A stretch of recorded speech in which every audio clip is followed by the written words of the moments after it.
قرآن حکیم فرقان مجید کو سن رہے ہیں اور ہر روز ہمیں قرآن کریم فرقان مجید کے علوم اور اس کے معارف کی تعلیم بھی اللہ تعالیٰ کی طرف سے ہمیں یہ حاصل کرنے کا موقع مل رہا ہے۔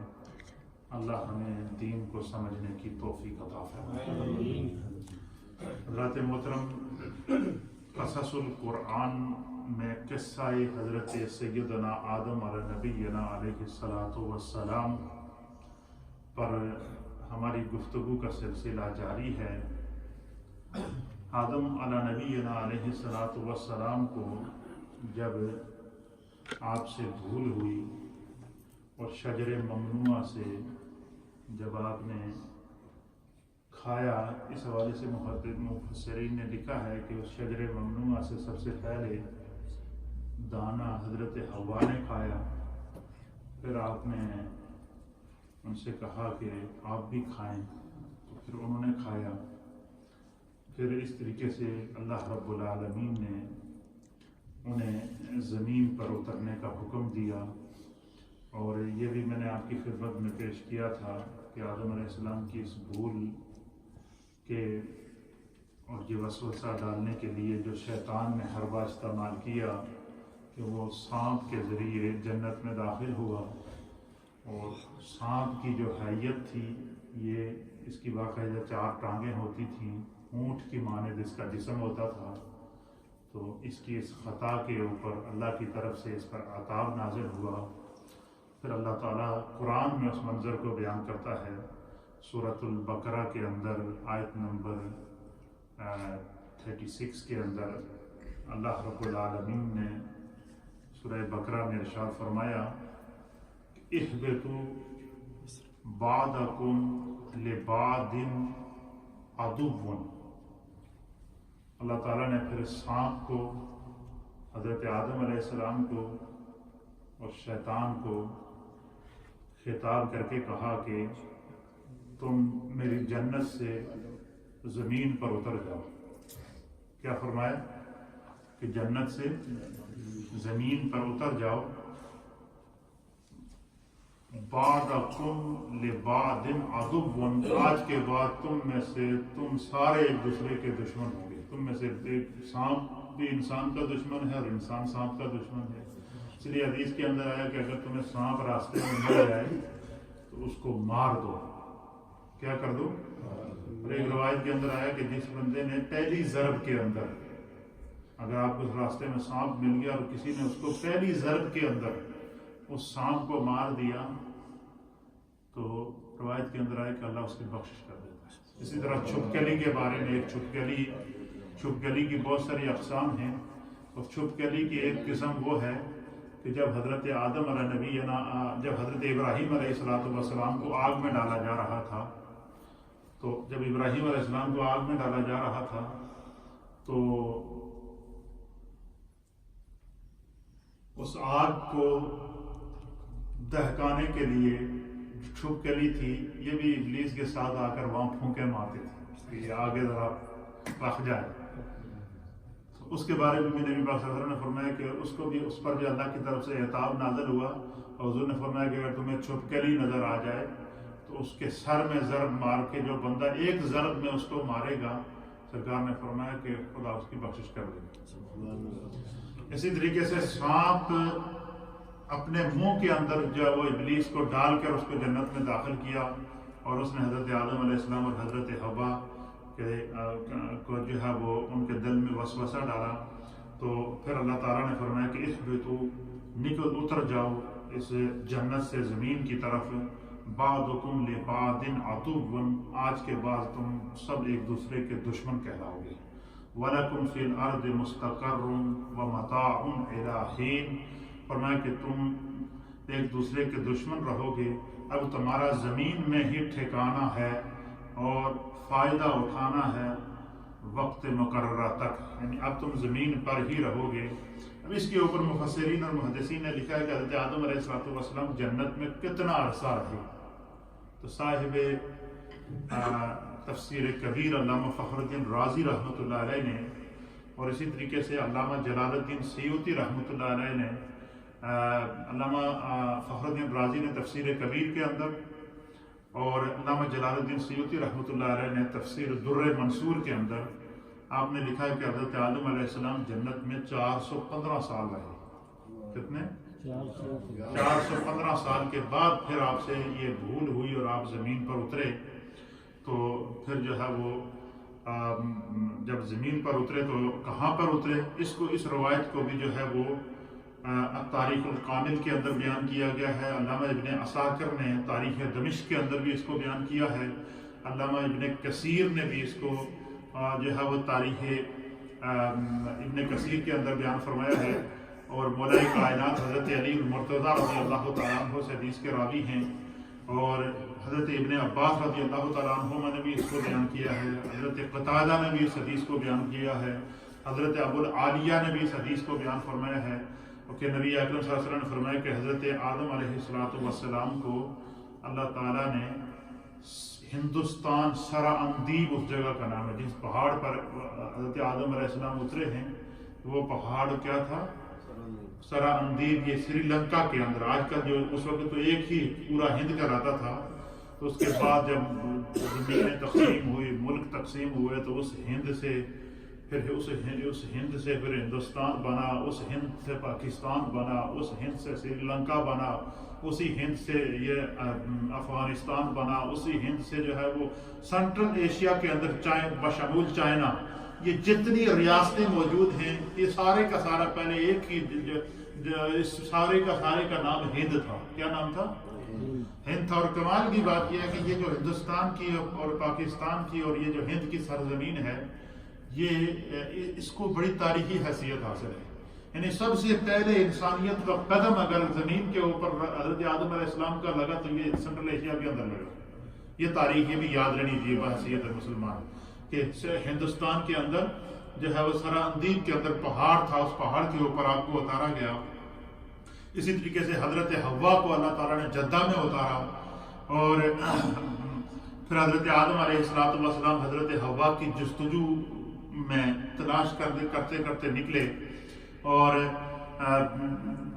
جہاں بھی جس ایریے کے اندر حضرت حوا کو تلاش، یہ بھی ایک مفسرین نے بڑی مزیدار بات دیکھی کہ حضرت آدم علیہ السلام کے قدم کی برکت دیکھیے کہ سرا اندیب سے سری لنکا سے آپ جب حضرت حوا کی تلاش میں نکلے تو جس علاقے کے اندر آپ کا قدم لگتا گیا یا جس ایریے سے آپ گزر کر جب وہ مکہ تک پہنچے، اس پورے ایریے کے اندر جہاں جہاں حضرت آدم علیہ السلام کے قدم لگے وہاں اللہ تعالیٰ نے شہر آباد کر دیا. سبحان اللہ. آئیے پوری دنیا کے اندر جہاں پورے روئے زمین کے اوپر حضرت آدم علیہ السلام گھومتے رہے، اور یہ ایک دن نہیں 2 دن کی بات نہیں ہے. روایت کے اندر ہے کہ 300 سال تک حضرت آدم علیہ السلام روتے رہے، گڑ گڑاتے رہے، آہوزاری کرتے رہے، توبہ کرتے رہے، اپنی اس بھول کے اوپر شرمندگی کا اظہار کرتے رہے، آنسو بہاتے رہے، اور جو ہے وہ اللہ سے دعا کرتے رہے اور چلتے رہے. جس علاقے کے اندر آپ نے سٹے کیا یا جس علاقے سے آپ گزرے ہیں، خدا نے قدم آدم علیہ السلام کی برکت سے وہاں پر ان کی اولاد کا مسکن بنا دیا، وہاں پر شہر آباد کر دیے. اور روئے زمین پر آج انسان موجود ہے، سارے کے سارے اولاد آدم ہیں، اور ان تمام جگہوں کے اوپر، ان تمام شہروں کے اوپر حضرت آدم علیہ السلام کے قدم لگے ہیں. یعنی پورے روئے زمین کو آپ گھومے ہیں. اور قرآن حکیم فرقان مجید اس منظر کو بھی بیان کرتا ہے. اس کے اوپر جو وہ میں آگے بیان کروں گا. کہتے ہیں کہ جو ہے وہ جہاں جہاں آپ کا قدم مبارک لگتا گیا وہاں پر بستی آباد ہو گئی، وہاں پر آبادیاں آ گئی، وہاں پر اللہ تعالیٰ نے انسانیت کو جو ہے وہ اس کا مسکن بنا دیا. پھر جو ہے وہ مزدلفہ آپ دیکھیں نا، جب مزدلفہ کے اندر حج کے دوران ہم عرفات سے جب مزدلفہ جاتے ہیں تو وہاں پہ سارے لوگ کیا کرتے ہیں؟ قیام کرتے ہیں.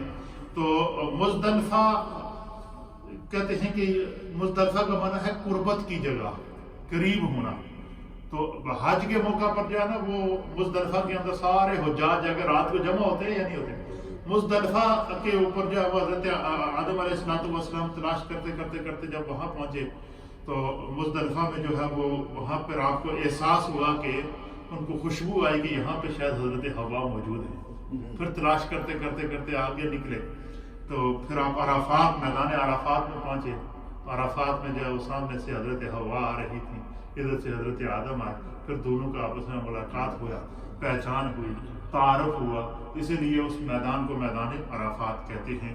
اور اس روایت کو حضرت علی المرتضیٰ رضی اللہ تعالیٰ عنہ مولائے کائنات نے بیان فرمایا. حضرت علی المرتضیٰ فرماتے ہیں کہ ہندوستان کی زمین میں اس لیے عمدہ اور ہری بھری ہے. مولائے کائنات فرماتے ہیں، حضرت علی کیا کہتے ہیں کہ یہ سینٹرل ایشیا جو ہے یہ اسی وجہ سے ہرا بھرا ہے. آپ نے دیکھا کہ سینٹرل ایشیا کے اندر تمام طرح کے پھل موجود ہیں.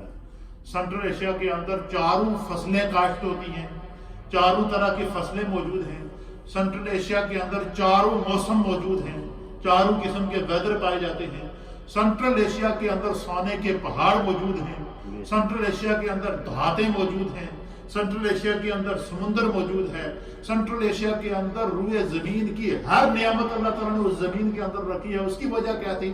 فرمایا کہ حضرت آدم علیہ نبی علیہ السلام جب جنت سے زمین پر اترے تو آپ اپنے ساتھ کچھ چند چیزیں لے کر آئے.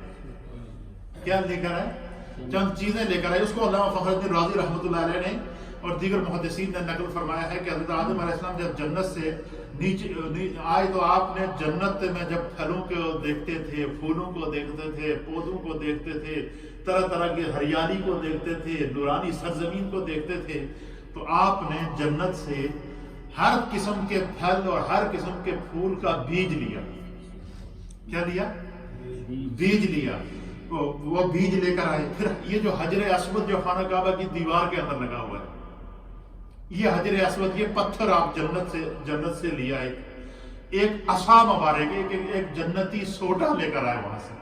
وہ عصا جس کو عصائے موسیٰ کہتے ہیں. قرآن کریم نے اس کا ذکر کیا کہ حضرت موسیٰ علیہ السلام کا جو عصا تھا، اب وہ اس کے اندر اللہ تعالیٰ نے جو ہے وہ معجزات رکھے تھے. اور جب فرعون نے جو ہے آپ کے مقابلے میں بڑے بڑے جادوگروں کو بلایا اور کہا کہ جادوگر جو ہے وہ موسیٰ کو جو ہے وہ شکست دے دیں گے، تو جب وہ جادوگروں نے زمین پر رسیاں پھینکی تو وہ رسیاں جو ان کے جادو سے کیا ہو گئی؟ سانپ بن گئی. قرآن اس منظر کو بیان کرتا ہے کہ روز رسیاں کیا ہو گئی؟ سانپ بن گئی. تو حضرت موسیٰ علیہ السلام نے ان کے سامنے اپنا عصا پھینکا. قرآن بیان کرتا ہے پھر عصا جو ہے وہ قرآن کریم اس منظر کو بھی بیان کرتے کہ حضرت جو ہے وہ جب عصا پھینکا موسیٰ علیہ السلام نے تو وہ عصا اژدہا بن گیا.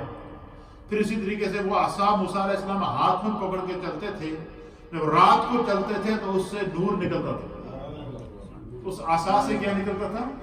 نور نکلتا تھا، لائٹ نکلتی تھی، اور وہ رات میں کئی مائل سفر کرتے تھے. اسی طریقے سے حضرت آدم علیہ السلام جنت سے ایک عصا لے کر آئے. حجر اسود یہ جو پتھر ہے یہ لے کر آئے. ہر قسم کا جو پھل ہے، جو بیج ہے، جو زمین فصلیں اگاتی ہے، یہ ان میں سے ہر ایک کی ایک قسم اللہ کی طرف سے آپ کو جو ہے وہ عطا کی گئی، یہ لے کر آئے. پھر اسی طریقے سے جو ہے وہ جو حضرت عصا جو حضرت آدم علیہ السلام جنت سے لے کر آئے، اس کی لمبائی جو ہے وہ 10 گز تھی. کتنی تھی؟ 10 گز لمبا عصا تھا. پھر کچھ سونا اور کچھ چاندی لے کر آئے. جنتی سونا اور چاندی لے کر آئے، اور زمین کے جس حصے کے اندر آپ نے اس سونے کا تنکا یا اس کا قطرہ یا اس کا کوئی حصہ وہ آپ نے زمین کے کس حصے میں چھوڑا، تو اس زمین کے اس حصے کے اندر سونے کے پہاڑ اللہ نے پیدا کر دیے. اس سے دہاتیں اللہ نے پیدا کر دیے. کہیں کوئی لوہا آپ نے پھینکا تو وہاں اس سے اللہ نے لوہے کے پہاڑ پیدا کر دیے. پھر کہیں آپ نے جب یہ جو بیج جو ہے وہ کہیں بھی بجائی کی ہے، تو پھر آپ نے دیکھا کہ سینٹرل ایشیا کے اندر ہر قسم کی فصل موجود ہے. اب باقی چھوڑیے، آپ نے پاکستان پنجاب کو لے لیجیے، گندم ہمارے یہاں ہوتی ہے، مکئی ہمارے یہاں ہوتی ہے، باجرہ ہمارے یہاں ہوتا ہے، چنا ہمارے یہاں ہوتا ہے، دالیں ہمارے یہاں ہوتی ہیں. وہ کون سا فروٹ ہے جو پاکستان کے اندر نہیں پایا جاتا؟ اچھا، اور کمال کی بات یہ ہے کہ پورے پاکستان کو آپ لے لیں یا پورے ہندوستان کو آپ لے لیں یا پورے سینٹرل ایشیا کو آپ لے لیں، چاروں موسموں کے جو پھل ہیں جو وہاں پائے جاتے ہیں. اس کی وجہ کیا ہے؟ کہ اس سرزمین کے اندر حضرت آدم علیہ السلام جنتی بیج آپ نے بویا تھا. اس سرزمین سے اللہ تعالیٰ نے برکت پیدا کی، پھر اس سے بیج پھیلے. پھر جو ہے وہ آپ روتے رہے، تلاش کرتے رہے. رات کو جب آپ چلتے تھے تو اس عصا سے جو آپ کے ہاتھ میں جنتی عصا تھا وہ لائٹ کا کام کرتا تھا، اور وہ پتھر جو آپ کے ہاتھ میں ہوتا تھا وہ بھی لائٹ کا کام کرتا تھا. وہ اس وقت اس کو حجر اسود کہتے ہیں، کالا پتھر. کیا کہتے ہیں؟ لیکن یہ اصل میں کالا پتھر نہیں تھا، یہ اصل میں حجر ابیض تھا، یہ سفید پتھر تھا جب جنت سے لے کر آئے تھے.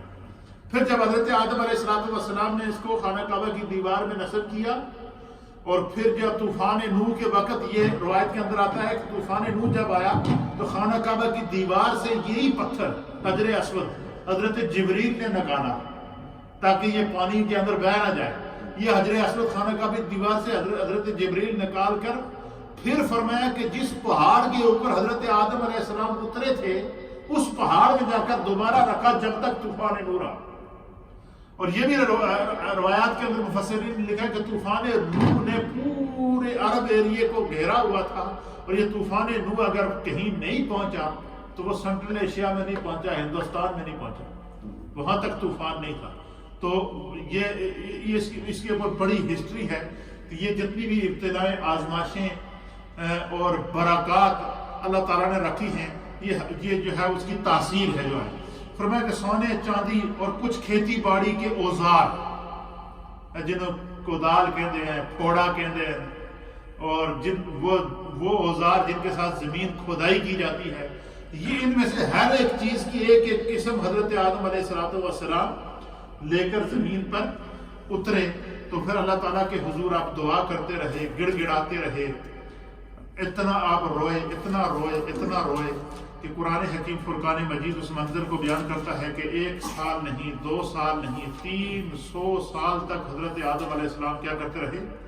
روتے رہے. پھر اللہ تعالیٰ نے قرآن اس منظر کو بیان کرتا ہے سورہ البقرہ کی آیت نمبر 27 کے اندر کہ فَتَلَقَّى آدَمُ مِن رَبِّهِ كَلِمَاتٍ فَتَابَ عَلَيْهِ إِنَّهُ هُوَ التَّوَّابُ الرَّحِيمُ. آدم علیہ السلام کی عاجزی، آہ و فغاں، گریہ و زاری کو فرمایا کہ نبی پاک نے فرمایا کہ حضرت آدم علیہ السلام کو اس بھول پر اتنا افسوس تھا، آپ کی اتنی آپ نے گریہ و زاری کی، اتنے آپ نے آنسوں کے موتی زمین پر بہائے، اتنی آپ نے آہ و فغاں کی کہ حضرت آدم علیہ السلام کی چیخوں سے، آپ کی آہ و زاری سے، آپ کی گڑ گڑا کر رونے سے پہاڑوں کے کلیجے چاک ہو جاتے تھے، پہاڑ بھی کانپ جاتے تھے. اور اس حد تک جو ہے وہ آپ نے گریہ و زاری کی. پر اللہ تعالیٰ کو حضرت آدم علیہ السلام کی وہ عاجزی وہ اتنی پسند آئی کہ قرآن کہتا ہے کہ فَتَلَقَّى آدَمُ، پھر کچھ کلمات حضرت آدم علیہ السلام غور و فکر کرتے رہے نا کہ میں کون سا کلمہ ادا کروں تو میرا رب مجھ سے راضی ہو جائے، میں کون سی ادا کروں تو میرا رب مجھ سے راضی ہو جائے. کبھی دعا کریں، کبھی کچھ کریں، پھر وہ کلمات اللہ تعالیٰ نے آپ کو عطا فرمائے. اور وہ کلمات کیا تھے؟ وہ پاکیزہ کلمات یہ تھے. اس کو بھی اللہ تعالیٰ نے قرآن کے اندر سورۃ الاعراف کی آیت نمبر 22 کے اندر نازل فرمایا.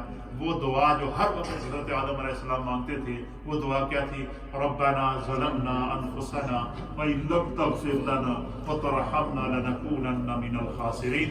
پھر ایک وقت ایسا آیا، حضرت ابن مسعود رضی اللہ تعالیٰ عنہ بیان کرتے ہیں کہ اللہ تعالیٰ کو سب سے پسندیدہ کلام جو حضرت آدم علیہ السلام نے اس وقت کہا تھا اور جس کی بنا پر اللہ تعالیٰ نے آپ کی بھول کو معاف کیا، وہ کلمات جو اللہ نے سب سے زیادہ پسند کیے، وہ کون سے کلمات تھے؟ وہ یہ تھے: سبحانک اللہم و بحمدک و تبارک اسمک و تعالی جدک ولا الہ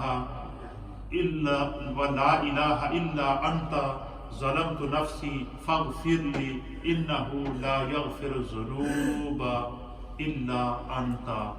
یہ جو ہم سنا نماز کے اندر سبحانک اللہم و بحمدک پڑھتے ہیں، یہ کلمات حضرت آدم علیہ السلام زبان سے اکثر دہرایا کرتے تھے، اکثر پڑھا کرتے تھے. یہ کلام اللہ کو بہت پسند تھا.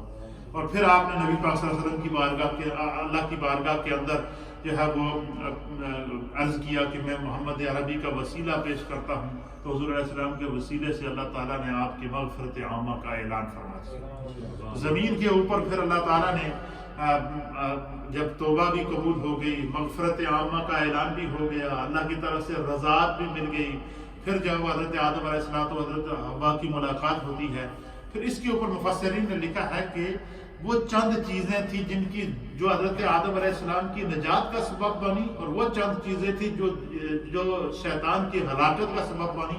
فرمایا کہ بحیثیت ہیومن، بحیثیت انسان ہمیں وہ یاد رکھنی چاہیے، تاکہ جو ہے نا وہ انسان جب بھی کوئی کام کرے تو اس کے پیش نظر یہ بات ہو۔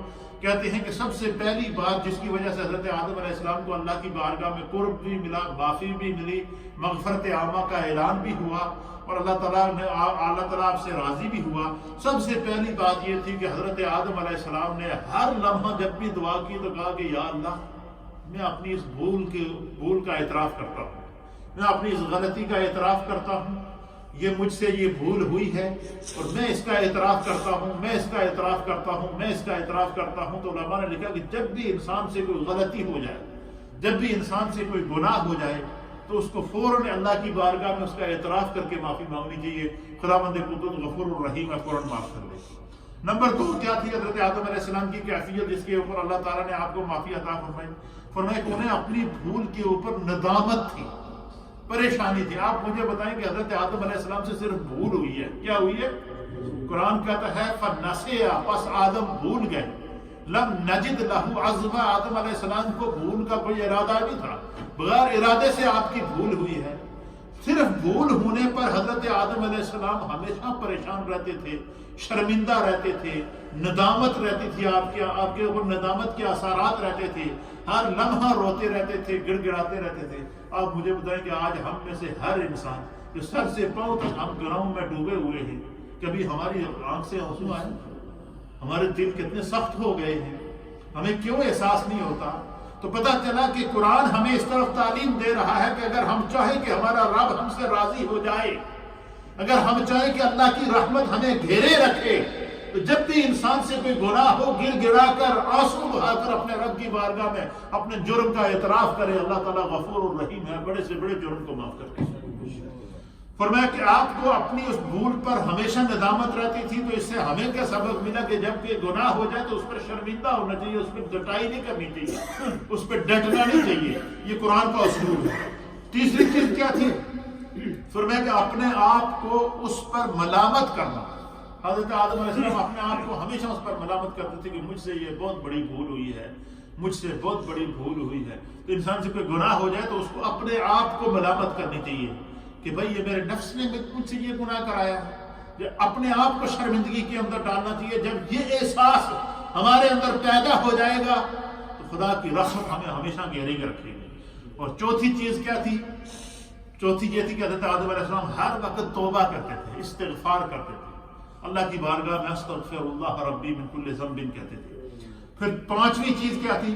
فرمایا کہ رحمت الہیہ پر آس کبھی ان کی نہیں ٹوٹی، ہمیشہ اللہ سے رحمت کی آس لگائے رکھی کہ میرے سے غلطی بھول ہوئی ہے، مجھ سے اجتہادی خطا ہوئی ہے، مجھ سے بھول ہوئی ہے، لیکن اللہ تو بہت رحیم ہے، خدا تو مجھے حق کبھی نہ کبھی معاف کرے گا۔ اللہ سے کبھی آس نہیں توڑی انہوں نے ہمیشہ۔ اب اس کے اوپر علماء نے ایک بڑی مزیدار بات لکھی ہے جو آپ سنیں گے تو آپ کا ایمان تازہ ہو جائے گا۔ علماء نے لکھا ہے کہ کیا وجہ ہے؟ آدم علیہ السلام تو اللہ کے نبی تھے، کیا آدم علیہ السلام کی دعا میں کوئی کمی تھی کہ آپ کو 300 سال تک رونا پڑا؟ کیا وجہ تھی کہ 300 سال تک آپ دعائیں مانگتے رہے، گڑ گڑاتے رہے، روتے رہے، آنسو بہاتے رہے؟ اس کی کیا وجہ تھی؟ فرمایا کہ اصل میں یہ وجہ نہیں تھی کہ آدم علیہ السلام کی دعا میں کوئی کمی تھی۔ اصل میں جو آدم علیہ السلام کا انداز عجز و نیاز تھا، جو آدم علیہ السلام کی عاجزی تھی، اور جو گڑ گڑا کے اپنے رب کے حضور جو ہے وہ نیاز پیش کرنا تھا، اپنے رب کے حضور دعائیں مانگنی تھی، آدم علیہ السلام کا یہ انداز اللہ کو اتنا محبوب تھا، اتنا محبوب تھا، تو خدا چاہتا تھا کہ میرا آدم اسی طرح نیاز کرتا رہے اور میں رب ہو کر اس پر اسی طرح ناز کرتا رہا۔ فرمایا یہ وہی پر محبوب کے درمیان ناز اور نیاز کا راز تھا، اور اللہ کو حضرت آدم علیہ السلام کی عاجزی پسند تھی۔ اس لیے علماء نے لکھا ہے کہ جب انسان آدھی رات کو اٹھ کر گڑ گڑا کر، اپنے آنسو بہا کر، اپنے سر کو جھکا کر اپنے رب کی بارگاہ میں عاجزی اور کا اظہار کرتا ہے، اور پھر یہاں تک محدثین نے لکھا کہ جب انسان اللہ کی عبادت کرتا ہے تو عبادت کے لیے ہم کھڑے سیدھا کھڑے ہوتے ہیں، پھر کیا ہوتا ہے اس عبادت کے اندر جب لطف آتا ہے، سکون آتا ہے، انسان اللہ کی عبادت کے اندر جب اپنے آپ کو بالکل غرق کر لیتا ہے تو پھر کیا ہوتا ہے اس کے اندر، اس سکون کے اندر پھر اس کے اندر عاجزی آتی ہے تو کھڑے کھڑے کھڑے کھڑے پھر کیا ہوتا ہے وہ جھکنا شروع ہو جاتا ہے۔ سب سے پہلے ہم کیا کرتے ہیں، پہلے سیدھے کھڑے ہوتے ہیں نماز میں، پھر کیا کرتے ہیں، پھر گھٹنوں پہ ہاتھ رکھتے ہیں، گھٹنوں پہ ہاتھ رکھتے ہیں، اب انسان جھک رہا ہے، اس کے اندر عاجزی آ رہی ہے، اب تھوڑی سی اور عاجزی آئی، اور جھکنے کے اندر، عاجزی کے اندر جب اور قرب الہی ملا، اب وہ اس نے گھٹنوں سے ہاتھ اٹھا کر اب وہ دوبارہ زمین کے اوپر گرا، زمین کے اوپر گرا گھٹنوں کے بل، پہلے گھٹنوں پہ ہاتھ تھے، اب گھٹنوں کے بل زمین پر گر گیا، گھٹنے زمین پر رکھ دیے، پھر ہاتھ زمین پر رکھ دیے، پھر حتیٰ کہ انتہا کرتا ہے آدمی سجدہ جب کرتا ہے اپنی پیشانی کو زمین پر رکھتا ہے، پھر میں جب انسان پیشانی کو زمین پر رکھ کر کہتا ہے سبحان ربی الاعلی، پھر میں اس کی تسبیح عرش الہی کا ہر فرشتہ سنتا ہے، اور اس کی اس تسبیح کا اللہ تعالیٰ جب بندہ کہتا ہے، نبی پاک نے فرمایا کہ جب بندہ اس عالم میں اپنے رب کے ہاں عاجزی کر کے کہتا ہے سبحان ربی، تو فرمایا کہ اللہ کی طرف سے آواز آتی ہے لبیک عبدی، اے اپنے عاجزی اور انکساری کرتے ہوئے اپنے رب کی پاکی بیان کرنے والے میرے بندے بول، تیرا رب حاضر ہے، تو کیا چاہیے تیرا رب تجھے عطا کرے۔ اس لیے علماء نے فرمایا کہ جب بندہ چاہے کہ کوئی دعا اس کی قبول ہو، وہ اپنے آپ کو سجدے میں رکھ کے اپنے ہاتھوں کو پھیلا کر اپنے رب کی بارگاہ میں عاجزی کا اظہار کرے، اللہ تعالیٰ اس کی دعا کو فوراً قبول کر دے۔ فرمایا یہ وہ 5 چیزیں تھیں جس کی بنا پر حضرت آدم علیہ السلام کی توبہ قبول ہوئی، اللہ کی رضا آپ کو نصیب ہوئی، اللہ کا قرب آپ کو نصیب ہوا۔ وہ 5 چیزیں کیا تھی، یہ یاد رکھنے کی ہیں، یہ ہم میں سے ہر ایک کے لیے ہے۔ وہ کیا ہے کہ اپنی غلطی کا اعتراف کرنا، اپنے گناہ کا اعتراف کرنا، اپنی ندامت کا اظہار کرنا اللہ کی بارگاہ میں، پھر اسی طریقے سے جو ہے وہ اپنے آپ کو ملامت کرنا، پھر کیا ہے توبہ کرنا، پھر اللہ کی رحمت سے امید لگائے رکھنا، نا امید نہ ہونا۔ اس لیے فرمایا کہ لا تقنطوا من رحمت اللہ، کہ تم اللہ کی رحمت سے کبھی بھی نا امید نہ ہو۔ اسی طریقے سے فرمایا کہ 5 چیزیں وہ تھیں جو شیطان کی تباہی کا سبب بنی۔ وہ کیا کیا تھی؟ پہلی بات یہ تھی کہ اس نے اپنے جرم کو تسلیم نہیں کیا، اللہ نے فرمایا کہ سجدہ کر، نہیں کیا۔ جو فرمایا کہ جو بندہ اپنے جرم کو تسلیم نہیں کرتا، یہ طریقہ شیطانی ہے، یہ انسانی طریقہ نہیں ہے۔ فرمایا کہ دوسری چیز کیا تھی کہ حضرت آدم علیہ السلام کو اپنی اس بھول پر آپ نادم ہوئے، شرمندہ ہوئے، لیکن شیطان کو آج تک ندامت نہیں ہوئی۔ فرمایا کہ جو بندہ غلطی کر کے اس پر ڈٹ جاتا ہے، یہ طریقہ آدم نہیں ہے، طریقہ شیطان ہے۔ اس سے ہمیشہ بچنا چاہیے ہمیں، قصہ آدم سے ہم میں سے ہر ایک کو اس میں سے یہ سبق ملتا ہے۔ اور تیسری چیز کیا تھی کہ ارتکاب جرم پر اپنے آپ کو ملامت نہ کرنا، اور حضرت آدم علیہ السلام ہمیشہ اپنے آپ کو پر ملامت کرتے تھے کہ مجھ سے یہ بہت بڑی بھول ہوئی ہے، بہت بڑی بھول ہوئی ہے۔ ربنا ظلمنا انفسنا وان لم تغفر لنا وترحمنا لنكونن من الخاسرین، اور توبہ نہ کرنا۔ فرمایا کہ یہ وہ چیزیں ہوتی ہیں جو انسان کو رحمت الہی سے محروم کر دیتی ہیں، اور رحمت الہی سے مایوس ہو جانا۔ حضرت آدم علیہ السلام کو اتنی بڑی آزمائش سے گزرا، لیکن رحمت الہی سے مایوس نہیں ہوئے۔ اتنی بڑی آزمائش سے گزرے، 300 سال تک روتے رہے، اتنی بڑی آزمائش سے گزرے، لیکن اللہ کی رحمت سے مایوس نہیں ہوئے۔ اس لیے حضور علیہ السلام نے فرمایا کہ جب بھی تم دعا کرو تو یہ نہ کہو کہ میں دعا کر کر کے تھک گیا، میری دعا قبول نہیں ہوتی۔ فرمایا بندے کا کام مانگنا ہے، وہ مانگتا رہے مانگتا رہے مانگتا رہے، قبول ہو یا نہ ہو۔ بندہ یہ کہے کہ اللہ اس حال میں بھی تو خوش ہے نا کہ وہ میری دعا سن تو رہا ہے۔ اور یہ بھی حدیث کے اندر آتا ہے، حضور نے فرمایا کہ جس بندے کی دعا فوراً قبول نہ ہو، اللہ تعالیٰ اس کی دعا کو جمع کر دیتا ہے، جب قیامت میں اس پر مشکل وقت آتا ہے، وہ دعا اس کے لیے بخشش کا سبب بن جاتی ہے۔ یہ قصہ آدم علیہ السلام ہمیں تو جو ہے وہ پھر جو ہے وہ حضرت آدم علیہ السلام کے لیے ایک دن اللہ نے مخصوص کیا تھا، وہ خاص دن تھا۔ کہتے ہیں کہ تم فلاں دن کیوں مناتے ہو، بزرگان دین کے ایام کیوں مناتے ہو، یہ اعتراض ہوتا ہے یا نہیں؟ اب اللہ تعالیٰ نے حضرت آدم علیہ السلام کے لیے جمعے کا دن مخصوص کیا۔ حضور علیہ السلام نے فرمایا کہ جمعے کا دن وہ دن ہے کہ جس دن قیامت آئے گی، جب اینڈ آف دا ورلڈ ہوگا، وہ جمعے کا دن تھا۔ جس دن حضرت آدم علیہ السلام کو اللہ نے پیدا کیا، وہ دن جمعے کا دن تھا۔ اور اس روایت کو امام مسلم نے صحیح مسلم کے اندر بیان کیا، اور حضرت آدم علیہ السلام کی پیدائش کو، آپ کے میلاد کو اور آپ کے یوم میلاد کو میرے مصطفیٰ بیان فرما رہے ہیں۔ حضور نے فرمایا کہ حضرت آدم علیہ نبینا علیہ السلام کو اللہ نے جمعے کے دن پیدا فرمایا، اور جمعے ہی کے دن اللہ تعالیٰ نے آپ کو آسمان سے زمین پر اتارا۔ جب زمین پر اترے وہ دن بھی جمعے کا دن تھا، جس دن پہلا قدم آپ کا زمین پر لگا وہ دن بھی کیا تھا؟ جمعے کا دن تھا۔ 300 سال روتے رہے، گڑ گڑاتے رہے، اپنے رب کے بارگاہ میں التجا کرتے رہے، دعائیں مانگتے رہے۔ 300 سال کے بعد جو حضرت آدم علیہ السلام کی دعا قبول ہوئی وہ دن بھی جمعے کا دن تھا۔ یہ جمعے کا دن جو ہے، اس لیے علماء نے حدیث کے اندر آتا، حضور علیہ السلام نے فرمایا کہ جمعے کے دن کے اندر ایک ایسی ساعت ہے، ایک ایسی گھڑی ہے، اس گھڑی بندہ جو بھی دعا کرتا ہے اللہ تعالیٰ اس دعا کو فوراً قبول کر دیتا ہے۔ اب علماء نے تلاش کیا کہ وہ کون سی ساعت تھی، فرمایا وہ ساعت تھی جس ساعت میں اللہ نے حضرت آدم علیہ السلام کی دعا قبول کی۔ اور وہ ساعت کون سی ہے، اس کے بارے میں مختلف روایات ہیں۔ ایک روایت یہ ہے، حدیث کے اندر آتا ہے کہ اس ساعت کو جمعے کے روز عصر اور مغرب کے بیچ میں تلاش کرو۔ یہی وجہ ہے کہ اولیاء اللہ کا یہ معمول رہتا تھا کہ وہ عصر اور مغرب کے بیچ میں وہ ایک کونے میں بیٹھ کر مغرب تک مسلسل دعائیں کرتے تھے۔ اور دوسری روایت یہ ہے کہ جب خطیب جمعے کا خطبہ دیتا ہے، جب وہ پہلا خطبہ دے کر بیٹھتا ہے اور دوسرے خطبے کے لیے جب وہ کھڑا ہوتا ہے، تو پہلے اور دوسرے خطبے کے درمیان جو وقفہ ہوتا ہے، جو ایک آدھے منٹ کا وقفہ ہوتا ہے، جس کے پہلا خطبہ دے کر خطیب جب بیٹھتا ہے تو پھر بیٹھنے کے بعد وقفہ کر کے دوسرے کے لیے کھڑا ہوتا ہے، فرمایا وہ جو دونوں خطبوں کے درمیان کا وقت ہے وہ ساتھ قبولیت کی ساتھ ہوتی ہے، اس لمحے جو دعا کرو خدا قبول کرتا ہے۔ تو فرمایا کہ جمعے کا دن اللہ تعالیٰ نے حضرت آدم علیہ السلام جمعے کے دن پیدا ہوئے۔ حضور علیہ السلام نے فرمایا کہ جمعے کے دن اللہ نے حضرت آدم کو پیدا فرمایا۔ دوسری روایت میں نبی پاک صلی اللہ علیہ وسلم نے فرمایا کہ بہترین دنوں میں سے جس دن پر سورج طلوع ہوتا ہے، حضور نے فرمایا وہ جمعے کا دن ہے۔ جمعے ہفتے کے 7 دنوں میں سے جس دن پر سب سے بہترین دن وہ ہے جس پر سورج طلوع ہوتا ہے، حضور نے فرمایا وہ جمعے کا دن ہے۔ کیوں؟ سرکار نے اس کی وجہ بیان فرمائی، فرمایا اسی دن اللہ نے حضرت آدم کو پیدا کیا، فرمایا اسی دن اللہ تعالیٰ نے حضرت آدم علیہ السلام کو جنت میں داخل کیا، اسی دن جنت میں داخل ہوئے، فرمایا اسی روز آپ کو جنت سے نکالا گیا، اور اسی روز جب فرمایا کہ قیامت آئے گی۔ یہ جمعے کے دن کو اللہ تعالیٰ نے حضرت آدم علیہ السلام کے دن کے لیے آپ کی ذات کے ساتھ منتخب کیا ہے، مخصوص کیا ہے۔ اللہ تعالیٰ ہمیں اس کو سمجھنے کی توفیق عطا فرمائے۔ پھر اسی طریقے سے جو ہے وہ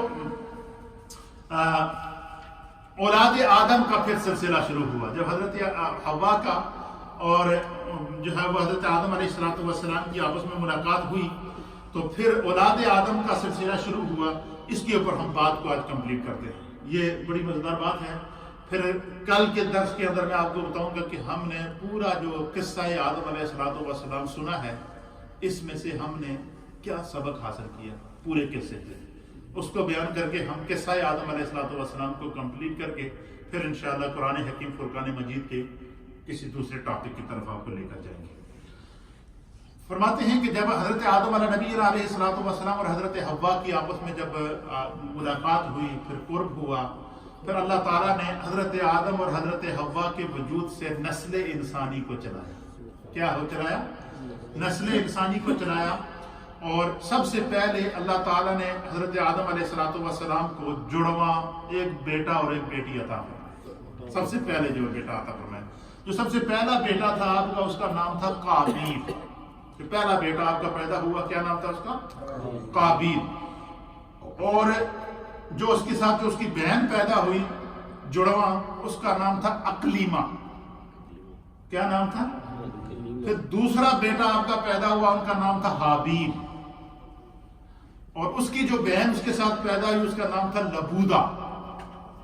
اچھا، اب یہ قانون قدرت تھا کہ حضرت آدم علیہ السلام کو اللہ تعالیٰ ہر سال جڑواں بیٹے عطا فرماتا تھا، ایک بیٹی اور ایک بیٹا۔ اچھا، اسی سال وہ جوان ہو جاتے تھے۔ کیا ہو جاتے تھے؟ اسی سال پیدا ہوتے، اسی سال وہ جوان ہو جاتے تھے۔ پھر اسی طریقے سے دوسرے سال اللہ تعالیٰ پھر جڑواں بیٹے عطا فرماتا اور وہ اسی سال جوان ہو جاتے۔ پھر تیسرے سال جڑواں بیٹے عطا فرمایا، حتیٰ کہ کرتے کرتے یہ یہاں تک سلسلہ پہنچا کہ روایت کے اندر آتا ہے نبی پاک صلی اللہ علیہ وسلم نے فرمایا کہ اللہ تعالیٰ نے حضرت آدم علیہ السلام کو اور حضرت حوا کو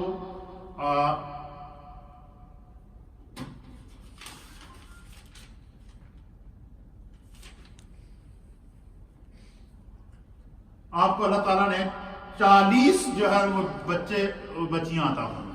کتنی؟ 20 جوڑے آپ کو عطا فرمائے. 20 مرتبہ اللہ تعالیٰ نے حضرت حوا کو جوڑواں اولاد عطا فرمائے، 20 مرتبہ. اور 40 جو بچے آپ کو پیدا ہوئے تو پھر جب آپ کی نسل جوان ہو گئی، اب اللہ کی طرف سے حکم آیا کہ آدم علیہ السلام کو فرمایا کہ آپ ایسا کریں کہ 1 سال کا بچہ اور دوسرے سال کی بچی، ان کا آپس میں نکاح کرو، اور پہلے سال کی بچی اور دوسرے سال کا بچہ، ان کا آپس میں نکاح کرو. جو 1 سال جو 2 بچی بہن اور بھائی پیدا ہوئے ان کا آپس میں نکاح نہیں کرا سکتے. یہ خدا کی طرف سے قانون نازل ہوا. پھر کیا ہوا؟ حضرت آدم علیہ السلام نے اپنے 2 بیٹوں کی شادی تیار کی، اور ان میں سے قابیل اور حابیل کی شادی تیار کی. اور قابیل کی جو بہن تھی اس کا نام تھا اقلیمہ. حضرت آدم علیہ السلام نے فرمایا کہ اقلیمہ کا نکاح حابیل کے ساتھ ہوگا. اور حابیل کی جو بہن تھی اس کا نام تھا لبودہ، اور آپ نے فرمایا کہ لبودہ کا جو نکاح ہے وہ کس کے ساتھ ہوگا؟ قابیل کے ساتھ ہوگا. اور فرمایا کہ یہ خدا کا قانون ہے، اللہ کا حکم ہے، میں نے اس پر عمل کرنا ہے. اچھا، اب یہ یہاں آ کر پھر اختلاف پیدا ہوا.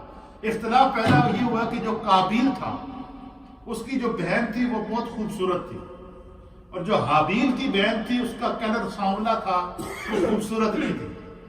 تو قابیل نے یہ اعتراض کیا کہ میں حابیل کی بہن سے شادی نہیں کروں گا، اس لیے کہ وہ خوبصورت نہیں ہے، مجھے منظور نہیں ہے. اب حضرت آدم علیہ السلام نے اسے کہا کہ بھائی تمہیں شادی کرنی پڑے گی، اس لیے کہ خدا نے اس طرح فرمایا، یہ اللہ کا حکم ہے، تمہیں اس پر عمل کرنا پڑے گا. تو قابیل نے کہا جی کہ جس کا بھی حکم ہوگا میں نہیں ماننا. اب وہ اکڑ گیا. کیا ہو گیا؟ اکڑ گیا. اب آدم علیہ السلام نے بڑا سمجھایا، تو اب خدا کی طرف سے انہوں نے کہا جی کہ نہیں، ہم اب یہ فیصلہ کریں کہ ہم میں سے حق پر کون ہے. حضرت آدم علیہ السلام نے فرمایا کہ تم ایسا کرو کہ اچھا، اللہ تعالیٰ نے ان کو مختلف قسم کی وہ مال و دولت عطا فرمایا. جو قابیل تھا نا، اس کو کھیتی باڑی کا بہت شوق تھا. کیا تھا؟ کھیتی باڑی کا شوق تھا. تو اس نے یہ فصلیں جو ہے وہ اگاتا تھا، گندم اگاتا تھا، دانے اگاتا تھا، اور یہ جیسے ہی فصل بوائی کرتا تھا وہ فوراً اس میں سے اللہ تعالیٰ نے رزق پیدا کر دیا. تو اسی طرح حابیل جو ہے نا، اس کو جانوروں کا شوق تھا. اس نے بھیڑیں رکھی ہوئی تھی، مینڈے رکھے ہوئے تھے، بکریاں رکھی ہوئی تھی. تو حضرت آدم علیہ السلام نے فرمایا کہ میں تمہارا مسئلہ اللہ کی ذات پہ چھوڑتا ہوں، تم ایسا کرو کہ دونوں اپنا اپنا مال خدا کی بارگاہ میں پیش کرو. جس کا مال اللہ کی بارگاہ میں قبول ہوگا وہ حق پر ہوگا. تو انہوں نے کہا جی اچھا ٹھیک ہے. جب قربانی کے لیے پیش ہوا تو حابیل نے کیا کیا کہ اس کے پاس جتنے جانور تھے نا، ان تمام جانوروں میں سے جو سب سے خوبصورت مینڈا تھا، جو سب سے پہلا ہوا مینڈا تھا، اس کو قربانی کے لے کے لیے. تو قابیل نے کیا کہا؟ اس نے کہا کھیتی باڑی جب اس نے فصلیں جمع کی نا، گندم وغیرہ دانے جمع کیے، تو اس نے کہا کہ جتنا سڑیا دا مال ہے، جدے بھی کیڑے لگے ہیں، جڑا مال ضائع ہو چکیا، جڑا بوسیدہ مال تھا، جو مال خراب تھا، اس نے وہ جمع کر کے کہا کہ یار ویسے بھی یہ کسی کام کا نہیں تھا، اس میں قربانی ہاتھ پیش کر. سب سے پہلے کیا کیا؟ وہ دونوں ایک پہاڑی کے اوپر رکھے. اللہ کی طرف سے یہ حکم ہوا کہ ایک آسمان سے ایک آگ آتی تھی، جو جس کی قربانی اللہ قبول کرتا تھا، وہ اس آگ اس قربانی کو اٹھا کر لے جاتی تھی. اب وہ دونوں پہاڑ پر رکھے. قابیل نے کھیتی باڑی کا جو غلہ تھا وہ رکھا، اور حابیل نے ایک خوبصورت قسم کا مینڈا رکھا. تو اللہ کی طرف سے آسمان سے آگ آئی تو حابیل کے مینڈے کو اٹھا کر لے گئی، اس کی قربانی قبول ہو گئی. پھر جو ہے وہ آپس میں ان کی دشمنی پیدا ہوئی کہ اس کی قربانی بھی قبول ہوئی، اس کو جو ہے وہ شادی بھی اچھی لڑکی سے کرایا جا رہا ہے، میرے ساتھ یہ سوتیلا پن کے جیسے انسان کی سوچ ہوتی ہے. حالانکہ اللہ کی اس میں بہتری تھی، اگر وہ اس پر راضی ہو جاتے. تو پھر حضرت آدم علیہ السلام حج کے لیے چلے گئے، تو پیچھے سے اس نے موقع پا کر جو ہے وہ قابیل نے حابیل کو قتل کر دیا. یہ انسانیت کا پہلا فساد ہوا. پہلا وہ ہوا کہ جو ہے وہ خون ریزی ہوئی، اور نبی پاک نے فرمایا کہ روئے زمین پر جب تک قتل و غارت ہوتی رہے گی، قتل کرنے والوں کو جتنا گناہ ملے گا اتنا گناہ جو ہے سب سے پہلا قتل ایجاد کرنے والے قابیل کو ملے گا۔ کیا ہوگا؟ قابیل کو ملے گا۔ تو پھر جو ہے وہ حضرت آدم علیہ السلام کو، اس کے اوپر بڑی لمبی داستان ہے، پھر وہ اس کو اٹھا کر کندھے کے اوپر بوری میں بند کر کے حابیل کو پھر رہا ہے، اس کو سمجھ نہیں آ رہی کہ میرے ہاتھ سے، اچھا جب آپس میں جھگڑا ہوا نا تو اسے سمجھ نہیں آ رہی تو میں کیا کروں، تو کہتے شیطان اس کے سامنے آیا، قابیل کے سامنے، اور اس نے کہا کہ تم جو ہے نا پتھر مارو اس کے سر میں۔ جب آپس میں لڑے تو پھر کیا ہوا، پھر اس کو پھر بھی سمجھ نہیں آئی، پھر شیطان نے 2 پرندے لائے، ان پرندوں کو پہاڑ کے اوپر رکھا، ایک پتھر لے کر ایک پتھر ایک کے سر کے اوپر مارا۔ جب شیطان کا یہ عمل قابیل نے دیکھا تو اس نے پتھر اٹھا کر حابیل کے سر میں مارا، تو آپ کو جو ہے وہ شہید کر دیا گیا۔ پھر ان کو جو ہے حضرت حابیل کو وہ اٹھا کر بوری میں بند کر کے اٹھا کر پھرتا رہا کئی سال تک، جب تک حضرت آدم علیہ السلام حج سے واپس آتے، پھرتا رہا، نہیں سمجھ آئی کیا کرے۔ پھر کوہ اللہ نے زمین پر بھیجا، 2 کوے آپس میں لڑے، ایک کوے نے دوسرے کو مارا، پھر دوسرے کوے نے اپنی چونچ کے ساتھ زمین کو کھودا، زمین کو کھودنے کے بعد گڑھا بنایا، اور گڑھا بنانے کے بعد جو کوہ مر چکا تھا اس کو زمین میں ڈال کر اس کے اوپر مٹی دی۔ پھر جب قابیل کے ذہن میں آیا کہ بھائی یہ جو میں اس کو اتنے سالوں سے اٹھا کر پھر رہا ہوں، میں اس کو زمین میں دفن کر دوں، پھر آپ کو اس طرح دفن کیا گیا۔ پھر یہاں سے یہ سلسلہ چلا اور آگے نسل انسانی پھیلی۔ حضرت آدم علیہ السلام، یہاں پر ہم بات کو ختم کرتے ہیں کہ حضرت آدم علیہ السلام حابیل کے قتل کے بعد بہت پریشان رہتے تھے، بڑے پریشان ہوئے۔ تو پھر آپ کا جو 40 بچوں کے بعد پھر اللہ تعالیٰ نے آپ کو صرف ایک بیٹا عطا فرمایا۔ کیا عطا فرمایا؟ وہ جڑواں اولاد نہیں تھی، وہ ایک بیٹا تھا، اور اس بیٹے کا نام، پھر آپ نے اللہ کی بارگاہ میں دعا کی حضرت آدم علیہ السلام نے کہ اللہ میں کمزور ہو گیا ہوں، اب بوڑھا ہو گیا ہوں، ضعیف ہو گیا ہوں، تو میری اولاد میں سے کوئی ایسا بیٹا مجھے عطا فرما کہ یہ جو تو نے مجھے جو ہے وہ نبوت کی ذمہ داری دی ہے، اور یہ جو تو نے انسانیت کی رشد و ہدایت پر مجھے فائز کیا ہے، میں اپنے کسی بیٹے کو یہ سپرد کر دوں۔ تو فرمایا کہ آپ کی 40ویں نسل میں سے پھر اللہ نے آپ کو ایک بیٹا عطا فرمایا، وہ جڑواں نہیں تھا، وہ اکیلا بیٹا تھا، اور اللہ کی طرف سے پیغام آیا کہ یہ اللہ نے تمہیں حابیل کا بدل عطا فرمایا۔ کیا فرمایا؟ وہ جو بیٹا اکیلا اللہ نے آپ کو پیدا فرمایا وہ حضرت شیس علیہ السلام تھے، اللہ کے نبی۔ 40 میں حضرت آدم علیہ السلام کی نسل میں سے 41 میں جو بیٹے تھے وہ حضرت شیس علیہ السلام تھے، جن کو جو ہے وہ حضرت آدم علیہ السلام کے وصال کے بعد جو ہے وہ یہ نبی مقرر ہوئے۔